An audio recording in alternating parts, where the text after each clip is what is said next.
and salam keluarga Malaysia. This is Updates at Noon. I'm Shuhaida Arifin, making the headlines today.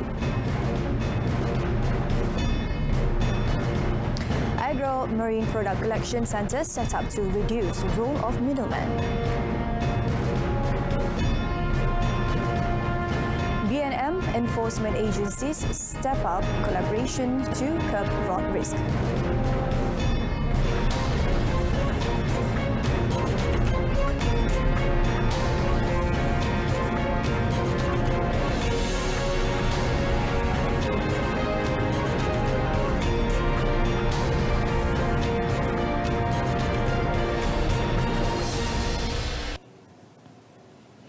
The Agriculture and Food Industry Ministry, MAFI, is not planning to amend the Fisheries Act 1985 to curb the encroachment by foreign vessels in Malaysian waters.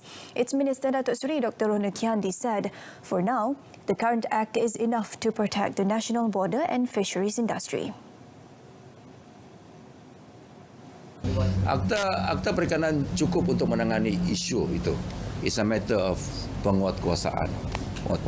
Jadi pelbagai agensi dipertanggungjawabkan untuk membuat penguasaan, termasuk Jabatan Perikanan, APMM dan agensi yang lain untuk melaksanakan tugas menguatkuasa melindungi perairan perikanan kita daripada dicuri-rebui. The minister added that foreign fishermen are not allowed to enter the country's fishery waters to catch sea catches, and licenses of various classes in the fishing industry are only given to locals. Meanwhile, Datuk Seri Dr. Ronald said the setting up of agro and marine product collection centres across the country is an initiative undertaken to reduce the role of middlemen in the country's food supply chain. The minister said middlemen have existed for such a long time in every industry, including agro-food, adding that MAFI will continue to strive at reducing their involvement in the supply chain through various approaches that will not burden the agro-producers and fishermen. He said this at a news conference after the pre-launching of the Malaysia Agriculture, Horticulture and Agro-Tourism Show 2022, following recent media reports on middlemen claim to be controlling the fish supply chain, thus causing the hike in fish prices. There are now 162 collection centres for agriculture produce under the supervision of Farmers Organisation Authority (LPP), 120 centres of the Federal Agriculture Marketing Authority, and fishery collection centres under the National Fishermen's Association of Malaysia (NAGMAD).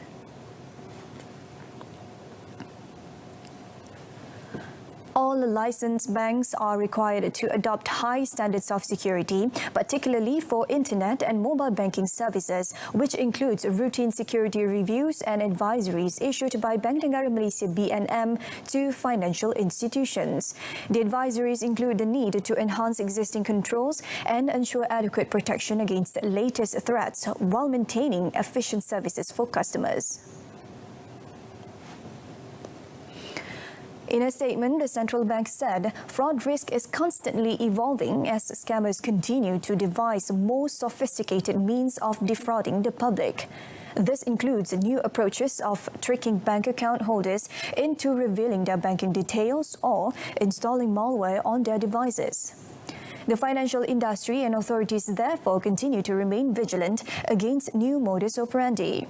The statement added that BNM has been collaborating with the police, the Malaysian Communications and Multimedia Commission, and the financial industry to coordinate efforts in combating financial fraud and scam and create greater public awareness on new fraud tactics.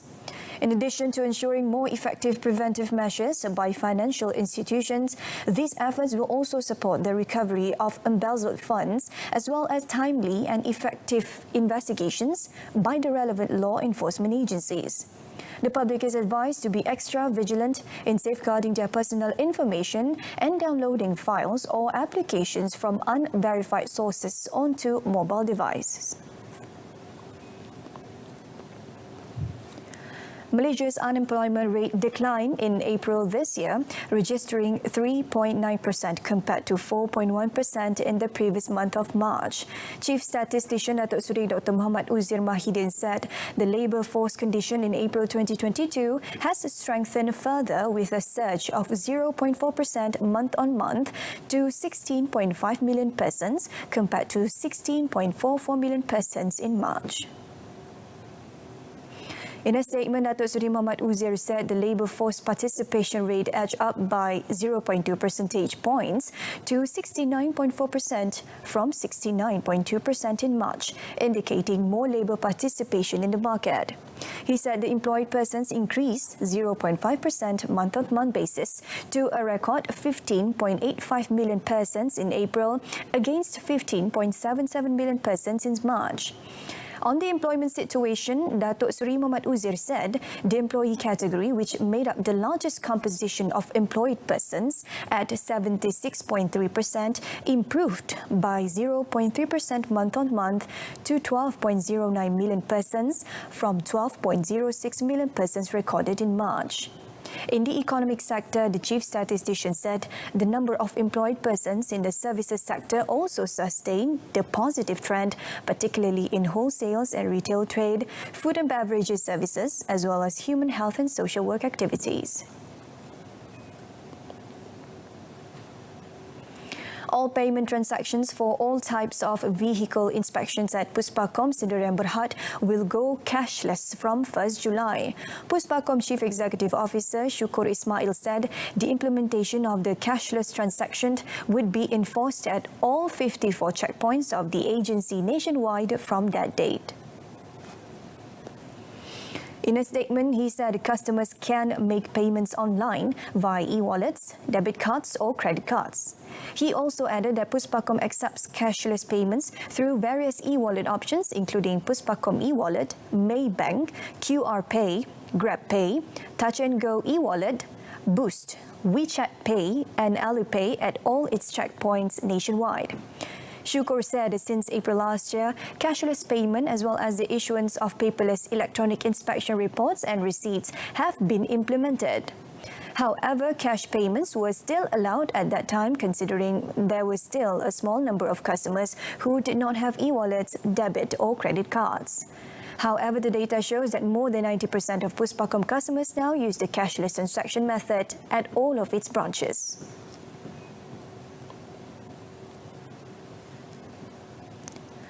The number of foreign tourist arrivals to Malaysia is expected to hit 5 million by the end of this year. According to Malaysian Association of Tour and Travel Agents MATA President Tan Kok Leang, the easing of restrictions since 1st April and the renewed surge in international travel put the industry in a good position to recover. He said Malaysia have had around 1 million arrivals since the government lifted restrictions on international tourism arrival, and of those, about 600,000 arrivals were from neighbouring Singapore.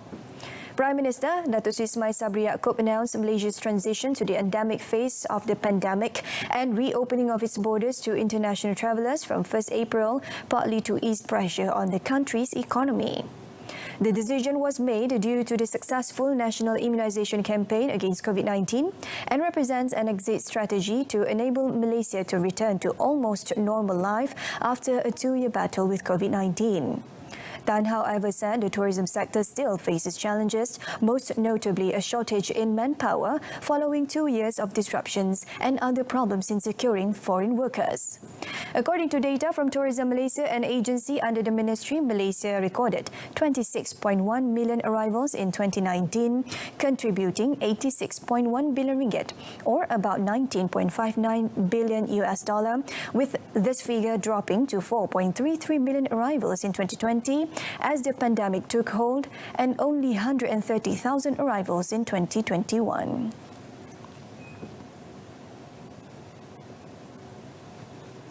The body of a baby girl with the umbilical cord still intact was found by a member of the public in a bag with a rock weighing 1.2 kilograms by the sea in Tanjung Batu, Longpon, Tawau on Wednesday. Tawau Police Chief ACP Jasmine Hussein said police received information on the finding at 4:43 p.m. In a statement, ACP Jasmine said a couple stumbled upon the pink-coloured bag floating near jetty close by before opening the bag and was surprised to see the body of the baby. According to ACP Jasmine, police investigation also revealed that a piece of rock wrapped in a batik cloth was placed in the bag with the baby to sink the bag. The Tawau Police Chief said the case is being investigated under Section 318 of the Penal Code for concealment of birth by secret disposal of a dead body. Meanwhile, he also advised the public not to speculate on the case as it could interfere with the police investigation and cause outrage in the community. He added that any information regarding the case can be channeled to the Tawau Police Headquarters or any police station.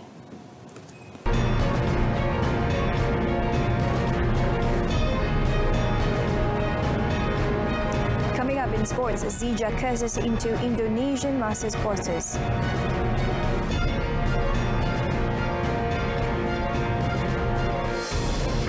National men's single ace Lee SAHIH sailed into the quarterfinals of the Indonesian Masters 2022 after brushing aside Mark Halju of the Netherlands in Jakarta yesterday.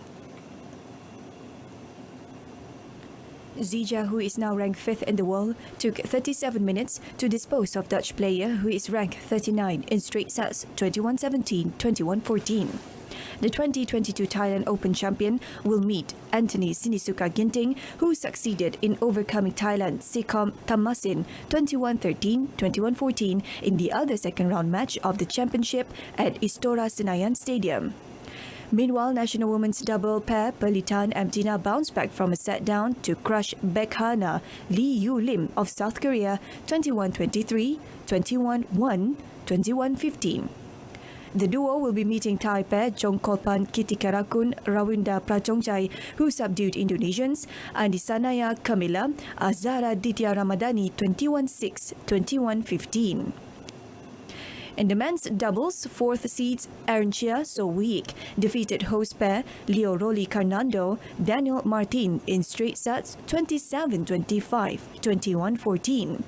The victory, which took 54 minutes, enabled the national pair to meet China's Lian Weikeng Wang Cheng in the quarterfinals today.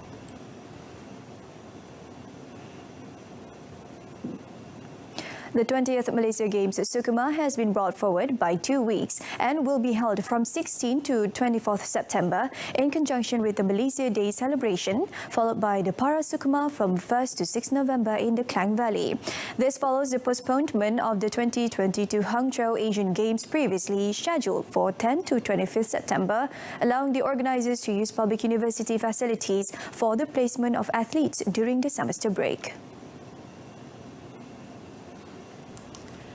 Youth and Sports Minister Datuk Seri Ahmad Faizal Azumu said the Sukma Supreme Committee meeting also agreed to hold 31 types of sports and 445 events for this edition, organised by the National Sports Council MSN.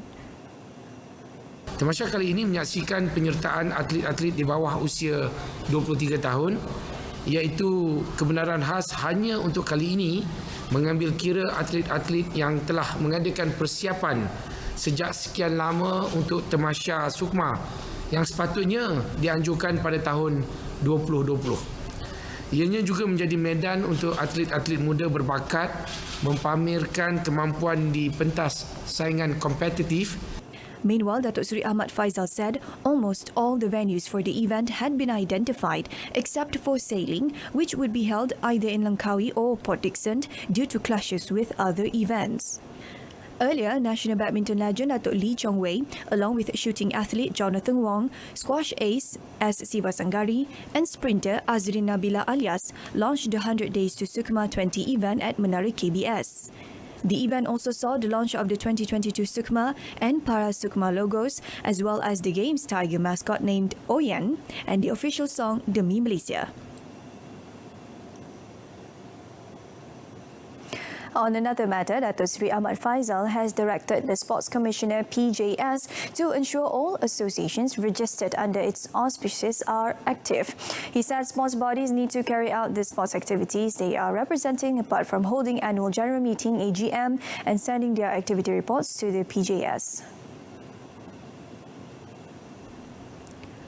The minister also stressed that there is no need to set up thousands of associations when the level of the sports is still poor without any improvement. Jadi perkara ini perlu kita perbaiki dan kita akan cari jalan bagaimana nak letakkan syarat kepada persatuan-persatuan sukan. Kalau nak tubuh persatuan sukan bola sepak, aktiviti bola sepak mesti dijalankan. Persatuan hoki, aktiviti hoki mesti dijalankan. Kalau nak buat persatuan semata-mata untuk ada jawatan duduk sebagai yang dipertua selaku presiden dan pengerusi, saya ingat tak perlulah kita bazirkan waktu untuk ada beribu persatuan sukan tetapi tahap sukan kita masih di takuk yang lama. The minister added that PJS had earlier announced that more than 1,860 sports associations at various levels did not send their activity report to the commissioner in the past 3 years.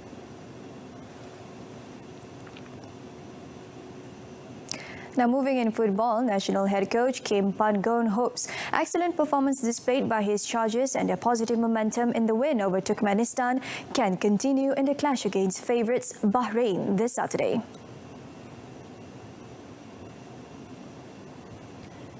Realizing that Bahrain is a better team based on the world ranking, Pan-gon said his side needed to be extra careful when taking on the Dilmun's Warriors in the second match of the 2023 Asian Cup Qualifiers Group E campaign at the National Stadium in Bukit Jalil to steal at least a point. According to the 53-year-old coach from South Korea, he always wanted to see the Harimau Malaya dominate every match despite having to change the approach according to the strength of the opponents. Practically, I think, they are ranking 89 something in the world. So we must be, smartly approach because we need to get a point. So our target is we go to qualify. So, but every single game, I think same approach. We want to try to dominate, but it depends on opponent's level. So I think we will discuss about this among our teams. Despite the national squad being ranked 154th in the world ranking, the coach is optimistic about the team's strength and the players' spirit to carry out the mission, which may spring a surprise on Bahrain led by Helio Sosa. Malaysia and Bahrain kicked off their 2023 Asian Cup qualifier campaign on a high note after beating their opponents Turkmenistan 3-1 and Bangladesh 2-0 recently, thus sharing 3 points at the top of Group E. Only group champions and top 5 runners-up will qualify for the finals of the 2023 Asian Cup. Malaysia's last appearance in the prestigious Asian Cup was back in 2007 when it co-hosted the tournament, but it has been more than 40 years of failing to advance on merit since 1980 edition in Kuwait. With that, we end today's updates at noon. In our top story, Agro Marine Product Collection Centre set up to reduce the role of middlemen. Tune in to news at 10 coming up at 10 p.m. on My Freeview, Berita RTM channel 123. Thank you for watching. I'm Syahida Arifin. Salam keluarga Malaysia.